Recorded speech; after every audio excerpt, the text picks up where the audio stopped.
I screamed. "Kishan! No!" He switched to a man in mid-air and fell. I leaned down on my belly to peer over the edge of my small shelf and began breathing again when I saw him dangling from a long vine.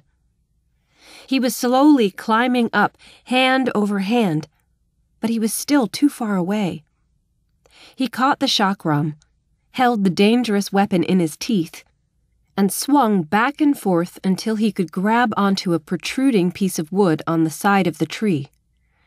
He climbed higher and rested for a minute on a tiny outcropping.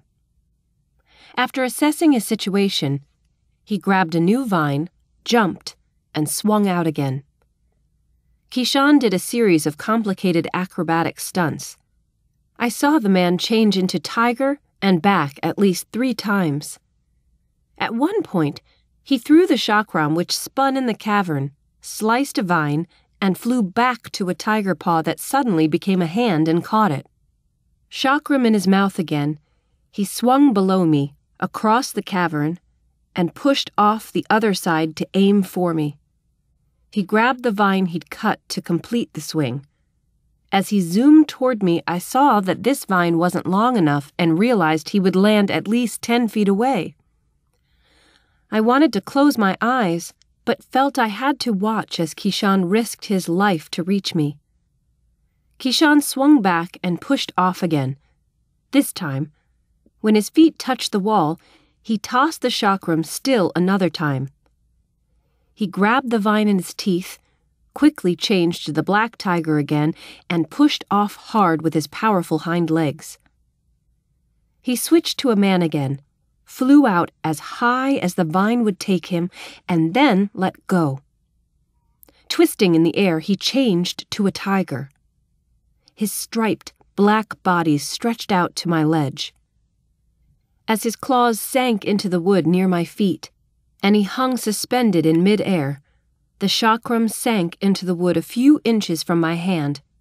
Tiger claws become hands. "Kishan!" I grabbed the back of his shirt and yanked as hard as I could. He rolled over onto the ledge and lay there, panting, for several minutes. The light had dimmed still more. "You see? He did it!" His arms shook, and I brushed my tears away. "Yes, he did," I said quietly. When Kishan sat up, I grabbed him in a fierce hug and kissed his cheek. He held me close for a minute before reluctantly letting me go. He brushed the hair away from my eyes. "I'm sorry. I couldn't bring the backpack," he said. "It's okay. There was no way you could bring it with all you had to do." We'll get it!" I murmured sarcastically. Too bad they couldn't bring you up here, too. We must test him. He has succeeded. One of the bats flew down to retrieve the backpack. It dropped the bag into my waiting hands. "Thank you." I touched Kishan's arm. "Are you all right?" "I'm fine." He grinned, rakishly despite his exhaustion. "In fact, I could be convinced to do it again for a real kiss." I punched his arm lightly. "I think one on the cheek was enough, don't you?" He grunted non-committally. "Where do we go from here?" One of the bats spoke. We'll take you." 2 of the bats released their grip on the ceiling and fell several feet before snapping open their wings. They beat them hard, gaining altitude, and hovered above us. Then they descended slowly.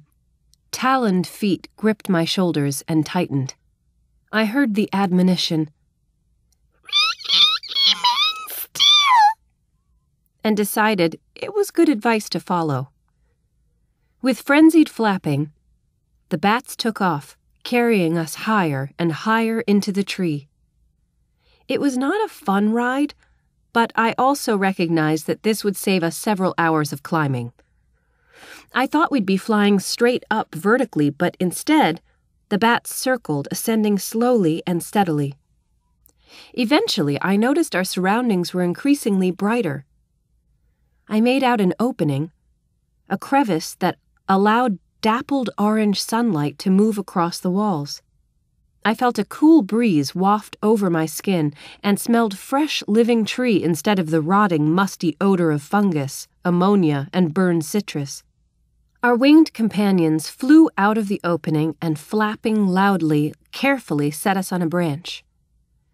The branches were thinner here, but they were easily strong enough for both of us to walk on.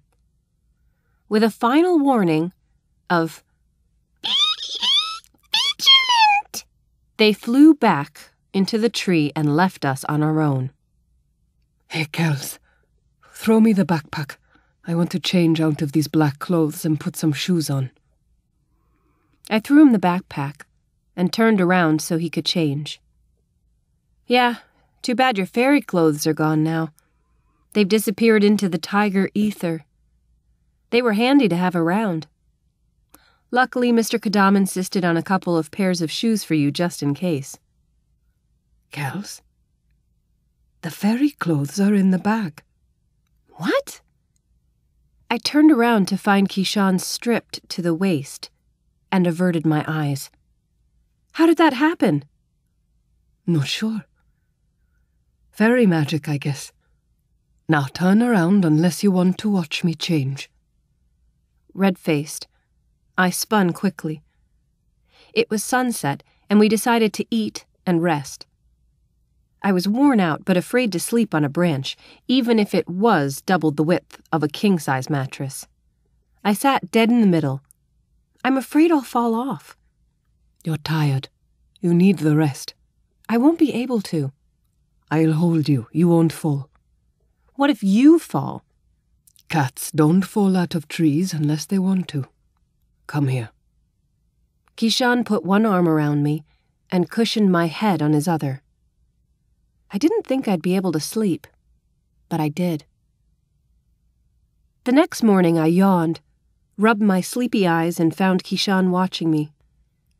He had an arm wrapped around my waist, and my head was resting on his other arm. Didn't you sleep? I catnapped. How long have you been awake? For an hour or so. Why didn't you wake me? You needed the rest. Oh. Well, thanks for making sure I didn't fall. Kels, I want to say something. What? I tucked my fist under my cheek. What is it? You're very important to me. You're very important to me, too. No, that's not what I mean. I feel, and I have reason to believe, that we could come to mean something to each other. You mean something to me now. Right, but I'm not talking about friendship. Kishan. Is there no possibility, not even the smallest chance, that you could ever let yourself love me? Don't you feel anything for me at all? Of course I do, but... But nothing. If Ren wasn't in the picture, would you consider being with me? Could I be someone that you could come to care about? I put my hand on his cheek.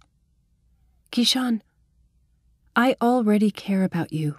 I already have feelings for you. I already love you. He smiled and leaned in a little closer. Alarm started going off in my head, and I jerked back and felt like I was falling. I grabbed his arm and held on for dear life. He steadied me and studied my face. He surely noticed my look of panic, and probably recognized that it wasn't due to losing my balance. He bridled his emotions, leaned back, and said quietly, I'd never let you fall, Kels. I wasn't handling this well, but the best I could give him was, I know you wouldn't. He let me go and rose to make our breakfast. The stairs were narrower now and wound around the outside of the tree. The trunk was much smaller, too. It took us only about 30 minutes to circumnavigate it at this height. After a few frightening hours of stairs that narrowed more and more, we came across a woven rope that dangled from what looked like a treehouse. I wanted to continue up the stairs, but Kishan wanted to climb the rope. He agreed to go up the stairs with me for another half hour, and if we didn't find anything, we'd come back to the rope. It was a moot discussion anyway, because not 5 minutes later, the stairs became just knobby bumps on the side of the tree trunk, and then disappeared altogether. As we started back to the rope, I said, "I don't think I have the arm strength to climb up that high." Don't worry about that. I've got enough arm strength for both of us.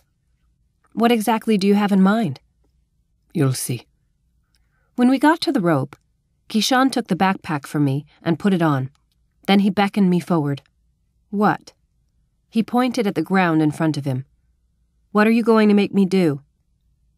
You're going to wrap your arms around my neck and twist your wrists into the top loop of the backpack. Okay, but don't try anything funny. I'm very ticklish. He lifted my looped arms around his neck and picked me up, which brought his face very close to mine. He raised an eyebrow. If I did try something, I can promise you, it wouldn't be to get a laugh. I laughed nervously, but his face was intense, serious. "Okay, let's go already," I mumbled. I felt his muscles tense as he prepared to leap, but he looked down at me, and his gaze drifted to my lips. He ducked his head and pressed a warm, soft kiss on the side of my mouth. "Kishan!" Sorry, I couldn't resist. You were trapped, and for once you couldn't turn away from me. Besides,